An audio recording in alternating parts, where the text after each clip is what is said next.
और फिर अमित शाह जी ने, राजनाथ सिंह ने, कई मंत्रियों ने भाषण में कहा, मोदी साहब ने भाषण में कहा कि हमने 350 आतंकवादियों को मार दिया। हम सैल्यूट करेंगे अगर आप आतंकवादी मार के। नेताओं को दुख है लेकिन देश दोनों का एक है। हमारे जवान शहीद हुए, हमने, आपने, सबने बिना ऑफिशियल फोटो आए आपने भी देखी हमारे जवान के चिथड़े उड़े। हाथ उठाइए, देखा कि नहीं देखा? हम सब ने देखा। कितने ऐसे लोग हैं जिन्होंने की साजिश कर रहे हैं।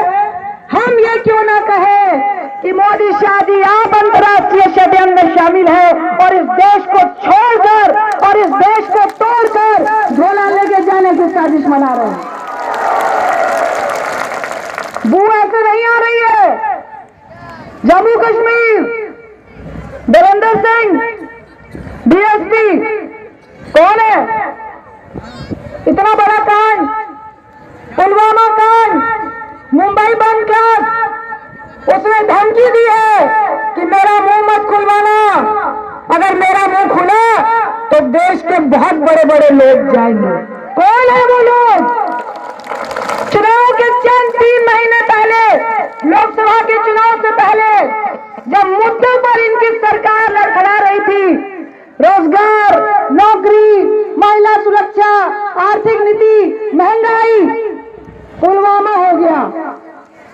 विपक्ष के लोग बोले अरे मत बोलना, तो मोदी साहब बोलेंगे कि ये तो देशद्रोही है।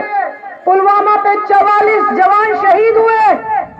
70 साल की आजादी में हमने कश्मीर के हालात बहुत देखे, 1990 के भी हालात देखे, बार बार हालात देखे, आतंकवादियों का सामना किया, लेकिन 70 साल में आज तक कश्मीर के अंदर कश्मीर की लोकल गाड़ी लेके 350 केजी आरडीएक्स लेके हमारे ही जवानों को कश्मीर के अंदर शहीद करने की किसी आतंकवादी की हिम्मत नहीं थी, जो आपके रहते हुई, लड़ते हुए नहीं हुई।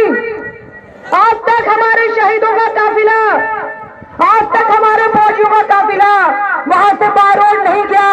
मोदी जी, हम प्रश्न करते हैं, उस दिन काफिला रोड से क्यों गया? उनको प्लेन से क्यों नहीं ले जाया गया?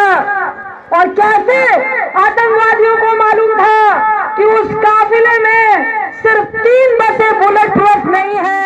सभी जिलों में बहुत बैठकें कर रहे हैं, बहुत सभाएं कर रहे हैं, जहाँ में बहुत लोग आ रहे हैं, पर राजधानी से हमको सरकार को, न केवल बिहार सरकार को बल्कि भारत की सरकार को ये संदेश देना होगा कि जब तक सीएए को वापस नहीं लिया जाता, की जो षड्यंत्र है, मेहनत कश जनता को, मजदूरों को उनके मुद्दे ना सुनते हुए उनको बांटने की जो राजनीति है, उस पर हम लोग सोचना शुरू कर चुके हैं और लड़ने के लिए बिल्कुल प्रतिबद्ध है।